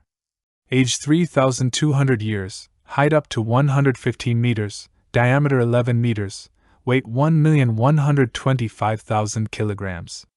It's unbelievable. Our journey along this avenue of giants was coming to an end. However, we spent perhaps 2 hours here. Near the village of Leggett, we joined road number 1, which climbed and descended in steep serpentines towards the coast. Finally, we saw the glittering surface of the ocean again. This time from a height of 50 to 100 meters. The road makes its way at this height along the entire length of the coast, all the way to the very gates of San Francisco. An interesting road on the very border between land and ocean. We passed a few small, neglected villages. Only Fort Bragg exuded a bit of life. We bought something to eat here and then we were driving again. We crossed a large bridge, when our eyes were caught by the nice scenery right under the bridge. We turned around and parked down by the water. Next to us, a minibus from Ontario. We soon became acquainted with its owner. He was a young German, living in Toronto. His name was Horst. He was very friendly, so we exchanged travel experiences. In the evening, we made a fire and together with other guys on the road, 2 Spaniards and 2 Americans, we talked about many things. It was very late when we went to bed. Fort Bragg, November 22nd to November 23rd. We stayed in Fort Bragg for 2 days, perhaps to rest a bit from traveling from place to place and also because of my diary, which is still lagging behind the present. It was quite a nice place and suddenly we had many friends here. The day passed very quickly, thanks to the fact that it gets dark around 5 p.m. The evenings are quite cold here, so we retreated again to the fire, around which we set up massive logs, on which it was pleasant to sit. The fire was blazing and the ocean roared with its monotonous sound of the tide. Around 9 p.m., visitors came. Anna and Peter from San Francisco and a family from Chico. It was cold, so we invited them to the fire, and they offered beer and wine in return. Nice people and a good mood. We talked until midnight. Peter and Anna pleasantly surprised us by inviting us to visit them in San Francisco, which we gladly accepted. Sunday passed in the same friendly spirit, only I became a prisoner, because I practically spent the whole day in the car writing. I didn't write much during the day, because I couldn't concentrate. But the night traditionally worked wonders. This time in the form of written pages. Zita and the others were traditionally roasting themselves by the fire. Late at night, the group broke up and so we went to sleep. Tomorrow we move on. Fort Bragg, November 24th. It was time to leave. We said goodbye to friends who were also leaving, but in different directions. I think this place was certainly orphaned. At least temporarily. The road twisted again on the slopes of the coastal cliffs. It was a varied sight, but the drive required a certain amount of concentration. In places we stopped to look at those endless expanses of water, and the ribbon of road that disappeared into infinity. The settlement on this section of the road was more noticeable. We stopped at one campsite to have lunch. Seagulls were our table companions. They never miss a new visitor, and one cannot resist spicing up their menu with something. And we drive on. Before San Francisco, we deviated a bit from the ocean. Farms, ranches, and residential houses. Herds of cattle grazed on the fresh green grass. It was a refreshing sight. The last few miles before San Francisco were already shrouded in darkness. I couldn't imagine this city at all. I expected a glow, a reflection of the lights of a big city. But on the darkened vault of the heavens, there was nothing. With minor difficulties, we found the address of our new friends. Around 8 p.m. we stood on the porch of their house. We were warmly welcomed, and after a long conversation, we went to sleep. San Francisco, November 25th to November 27th. In the morning, Peter helped us draw up a brief overview of the places we wanted to visit. After breakfast, we set off into the city. I was a little worried about this city, but as it turned out, it was completely unnecessary. The traffic was smooth and orientation in the city was quite simple. We drove through the suburb of San Anselmo and from Highway 101 we turned onto Sausalito. Small luxury shops, restaurants, family houses, all beautifully situated within the vibrant vegetation by the waters of San Francisco Bay. From Sausalito, there is a very nice view of the city center. We rejoined Highway 101, which led us to the famous Golden Gate Bridge, which is an important connection. We drove to a viewing platform located on a hill, right next to the bridge. From there was again a great view of the wide surroundings and the bridge itself. A toll of 75 cents is charged on the bridge, but only southbound. Crossing from it to the north is free. San Francisco begins immediately after the bridge. It is a really very nice city located on several hills. San Francisco is surrounded by the waters of San Francisco Bay and the Pacific. The houses are, I would say, more of a European character. Most of the facades are in pastel colors. The commercial and banking center is dominated by a number of skyscrapers. The streets mostly run straight, but in many places they climb and descend steeply. We drove through a number of such streets towards Fisherman's Wharf, a popular San Francisco attraction. Restaurants and kiosks here offer mostly fruit of the sea. From here it is possible to take a sightseeing tour by boat, bus, or helicopter. About 2 miles from the coast lies the famous island of Alcatraz, until recently a prison famous for the security of its fortifications and location. From here we drove to a small hill called Telegraph Hill Peak. The statue of Christopher Columbus commemorates the discovery of North America by this famous man. There is a good view to the east. We also visited Chinatown, full of hustle and bustle and lively trade. Then we drove a little through the main streets of the city. Here it was interesting to observe the operation of the historic cable cars, which are a popular attraction of the city. Along Market Street, one of the main arteries of the city, very colorful, we reached Twin Peaks Park. From here, I think, is one of the most beautiful views of the whole city and the surrounding area. San Francisco is truly a very beautiful city that is very easy to like. I am almost certain that it is one of the most beautiful cities in the USA. We returned to our hosts after dark. San Francisco shone like a sparkling gem into the black night. What a view! We wanted to continue our journey the next day, but Peter and Anna invited us to a joint celebration of Thanksgiving Day, which in the USA falls on November 27th. We did not refuse, and so we stayed 2 days longer. They were 2 quiet days of good cheer and a feeling of home, with all its advantages. There was talk and drinking. We watched TV and frolicked with Peter's 2 dogs, who were obsessed with playing with the ball. For dinner was turkey, a traditional dish for Thanksgiving Day. The evening passed in a pleasant atmosphere of new friendship. San Francisco, November 28th. Around 9 o'clock we said goodbye to our hosts.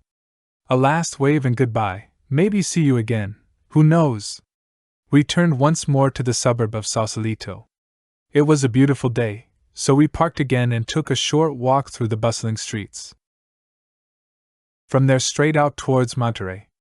The traffic was quite busy, because it was Friday and a lot of people were already leaving the city. We joined Highway 1 again. The settlement here was somewhat denser than north of San Francisco. The coastal mountain range receded somewhat into the background. The first larger town was Santa Cruz. We didn't see much, because it was already dark.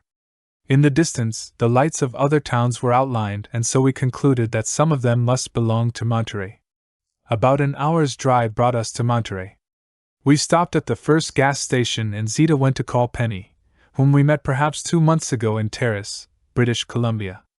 She invited us to visit at that time, so we wanted to first verify whether we were still welcome. However, Penny had a very good memory and recognized Zita's voice on the phone immediately. Within 10 minutes, she personally picked us up at the gas station, because she didn't believe we would find our way ourselves. I bought a bottle of wine and beer on the way so that we could celebrate our reunion a little. Penny lived with her parents in a nice house away from the city, but she was now alone, because her parents had gone to San Francisco for a long weekend. And so we talked about our and her travels long into the night. It was already a tradition from Terrace, where after long discussions we used to go to sleep around 1 or 2 in the morning. However, time ran out here too, and so we went to sleep. Monterey, November 29th. It was a nice Saturday morning and Penny decided to take us on a little trip. We had breakfast around 10 o'clock. We drove her minibus towards Big Sur. The road led along the Pacific Coast, Highway 1. After about 20 miles, we turned onto a narrow road leading through the Palo Colorado Canyon. Penny had a favorite place here, where she was planning, believe it or not, her wedding. She was a lover of nature, horses and dogs. After a 15 to 20-minute walk, we stood in the place that Penny had told us about in Terrace. A place in the middle of forest and silence. Only the gurgling stream could be heard rustling its cool waters. We returned back and continued on Highway 1 to Big Sur. Hilly, richly wooded landscape with recreational purposes. We drove around several places and then returned to Monterey. We bought a few things for dinner and went home. We were quite hungry, and so we enjoyed dinner very much. After dinner, we talked a lot. Penny tried to persuade us to stay over Sunday. Her sister wanted to invite us for dinner tomorrow, and Penny's parents apparently wanted to see us too. However, we had to refuse with thanks, because I was scheduled for Monday morning at the Volvo service in Santa Monica. There was really nothing to be done. Our conversation ended around 1 o'clock. And again farewells and many thanks for the kind reception and hospitality. I am sometimes really surprised how many people, complete strangers, offered us a roof over our heads and a place at the table. In these moments of thanksgiving, I often wish to be rich and repay these people in full measure. Unfortunately, however, I cannot. November 30th. We left Sunday's Monterey and continued along Highway 1, heading south. We repeated yesterday's section of the road a bit, but beyond Big Sur we are again in a landscape unknown to us until now. We pass very nice places along the road. Local tourists drive here and there and look for a place for a Sunday picnic. Zita discovers a fantastic thing: she forgot her address book and bracelets in Monterey. It's not the first time, and I don't think it's the last time that Zita has forgotten something somewhere. However, she is usually lucky that the forgotten items are returned to her in time thanks to the efficient postal service. Therefore, we stopped at a restaurant in the vicinity of Lucia, from where Zita called Penny. Meanwhile, I filmed a piece of the coast. We continue on, through the beautiful seaside landscape. The road constantly twists, climbs, and descends. New and new views of the coastal cliffs, here and there sandy beaches, bridges, and human settlements. However, the majestic Pacific Ocean remains the dominant feature. Its vastness overshadows the rugged mainland. In San Simeon, we turn off the one towards Hearst Castle, located on one of the hills, far from the coast. It is quite a grand work of the American millionaire Hearst, who amassed in this palace a variety of cultural and artistic treasures from around the world. I wanted to see this extraordinary monument with my own eyes, but the entrance fee was $5 per person, which unfortunately exceeded my budget. We had to be satisfied with a view from a distance and a small brochure with numerous photographs. We were a little angry, but nothing could be done. Several more tens of miles along the coast. The road now ran much easier, almost at sea level, whose coastal mountains receded from the road. One now picked up several lanes in both directions, and towards San Luis Obispo, it continued as a superhighway. Traffic on the highway increased somewhat. Once again we managed to escape, but only for a few tens of miles, when Highway 1 switched to only two-way traffic. Near Gaviota, we rejoined 101, which was crowded with cars rushing home from a Sunday trip. A new view of the ocean opened up here, whose color in the setting sun was silvery green. Palm trees and the lights of nearby Santa Barbara were a new decoration. Traffic now really slowed down. Only beyond the city did the continuous stream of cars start moving again. But it was already evening. 4 lanes of cars southbound, 4 lanes of cars northbound.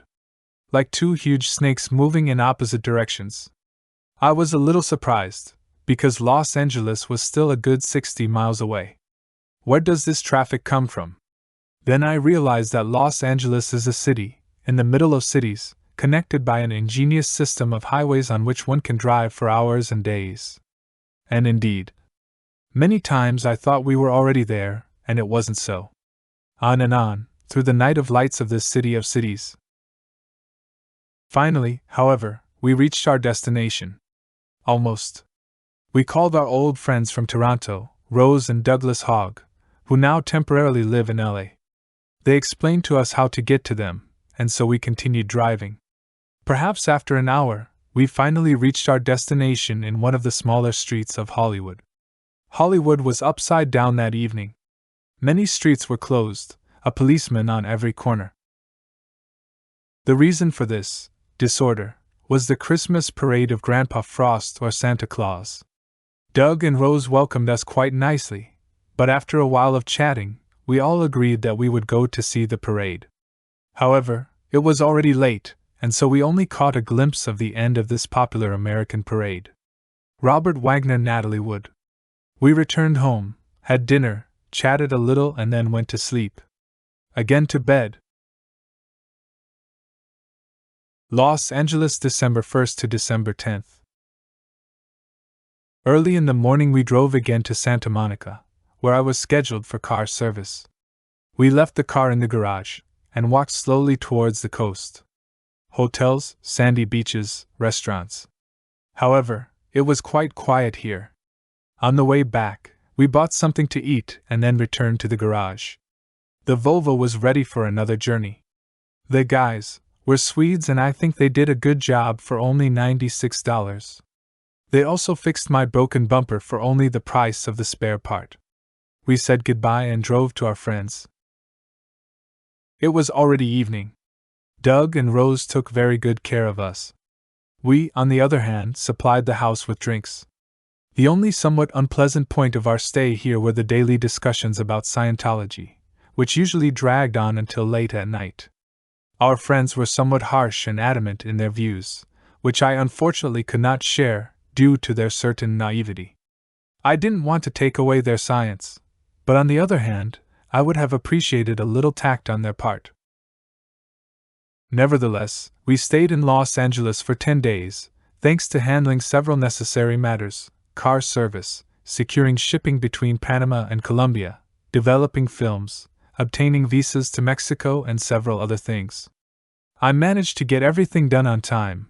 Only one film delayed me in LA by 3 days, and I still didn't succeed. However, I hope that Douglas, whom I asked to pick up the film, will be helpful. LA, with its surroundings of other cities, is a real urban giant, connected together by a network of 4 to 5 lane, one-way, highways, on which traffic almost never subsides. One is somewhat horrified by this extraordinary traffic. However, people drive quite disciplined here. The center of LA is not very large, at least at first glance. Of course, more than a dozen skyscrapers cover the sky. However, the street noise seemed much calmer to me than in San Francisco. One evening we drove to one of the hills, Observatory, to see LA at night. The view was truly stunning, not to mention that we only saw a part of LA and the connected cities. We visited the Zoo and the Technical Museum. The same day we drove to the nearby mountains, which encircle LA in a semicircle. They reach heights of around 5,000 feet. From here there was a generally good view of the city, and unfortunately also of its polluted air, smog, from car traffic. Brownish clouds hung motionless over the city and almost obscured the distant horizons. On the way back, we were alerted to an interesting invention. We were returning down a steep slope back to the city. Perhaps 2 to 3 miles before the main intersections, a braking system was installed in the middle of the highway in case of brake failure of the car, in the form of a special lane, overgrown with dense bushes. Certainly a good idea. I reorganized the overall organization of our things in the car here. I think everything is much more accessible than before. I bought a new tripod here, for a very good price. I traded in the old one. I also projected my new films here. I was quite satisfied. That's all. 10 days passed very quickly, and we are finally again formed for another journey. The last evening with Rose and Douglas. Los Angeles, December 11, 1975. In the morning we said goodbye, got into our tank, and drove towards San Diego. At first on Highway 101, and shortly after Highway 5. Perhaps 50 miles of the journey led through LA and the surrounding area. Busy traffic and outside of industrial complexes, residential houses, services, etc., etc., almost nothing to see. Finally open countryside. Hilly, dry, sometimes inhabited, sometimes deserted. However, the journey passed very quickly on a good highway, which led us to one of the suburbs of San Diego.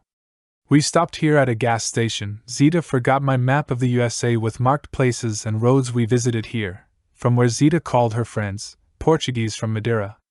Mr. Leonardo came to pick us up in person, because he didn't believe we could find our way to them ourselves. We waited perhaps not even 20 minutes, and we were already following our host's car. Shortly after, we stopped at a nice house, where we were warmly welcomed by Zita's madrina, godmother, and Leonardo's wife. The conversation was mostly in Portuguese, and so I just politely listened, not knowing what. After dinner, our discussion continued also in English, and so I joined in the friendly debate about life and things around it. Around 1 o'clock in the morning we were put to bed, where we slept until morning. It's unbelievable, but we almost certainly forgot to sleep in our car. The last time we slept in it was November 23rd. From San Francisco, through Monterey, Los Angeles to here, we were guests of our old and new friends. San Diego, December 12th. Today we spent the day with family. Zita was very happy because our hostess's brother had arrived in San Diego from Madeira just 2 months before, and so he had a lot of news and updates from Zita's homeland. Apparently, many things are getting better, but on the other hand, there are also many difficulties. This day probably meant a lot to Zita. Well, I was content just to observe. The day flew by again, and so I was thinking about tomorrow and the journey further south. Good night. December 13th. Around 10 o'clock we were ready to leave. Zita received a gift, towels, which I think pleased her. After all, they were complete strangers to us. We said goodbye and drove towards Cabrillo Park, which offered a good view of the entire city. From there, we returned to the gas station where we had waited for Leonard the day before yesterday. We had only just discovered the aforementioned loss of the USA map, and so we wanted to see if we would be lucky again. No luck! So we returned to the city center, where we first drove through Crisscross and then parked and went for a walk. We generally like the city. It's not too big, and that calms a person down to some extent. I filmed several shots of the city here, Hotel Cortez, and from there we drove to the harbor, which was quite busy. I took a few photos here too. Now it was time for the next leg of our journey. We drove through the last few streets of the city and joined Highway 94. The traffic was quite busy because it was Saturday. However, the highway had more lanes, so we proceeded quickly eastward without any problems. In the distance, the mountains of the Sierra Nevada range began to appear. A beautiful sight. It wasn't long before we were gradually climbing to an elevation of around 4,000 feet. The weather, however, deteriorated significantly. It was raining and there was quite a thick fog. I had to slow down and proceed more cautiously. It was almost impossible to see. A strong crosswind joined in to make our journey even more unpleasant. It must have been a beautiful landscape, but we didn't get to see much of it this time. I wasn't too worried about this situation because I was sure that sunshine and blue skies awaited us on the other side. And that's exactly what happened. After a few miles, the road began to descend, the fog cleared, and new views opened up. Nevertheless, a sharp wind was blowing here too, sometimes shaking our tank. There were veritable mountains of stone here. Very unusual. From here, we entered an arid desert landscape.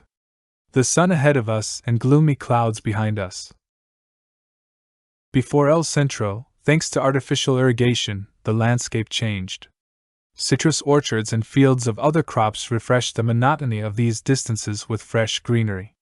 It was getting late. So we turned left off Highway 8, towards El Centro. We drove through the evening town, full of pre-Christmas hustle and bustle, and bought some food and other necessities for the journey ahead. We strolled a bit in the local shopping plaza and then headed to the Holiday Inn parking lot. Good night.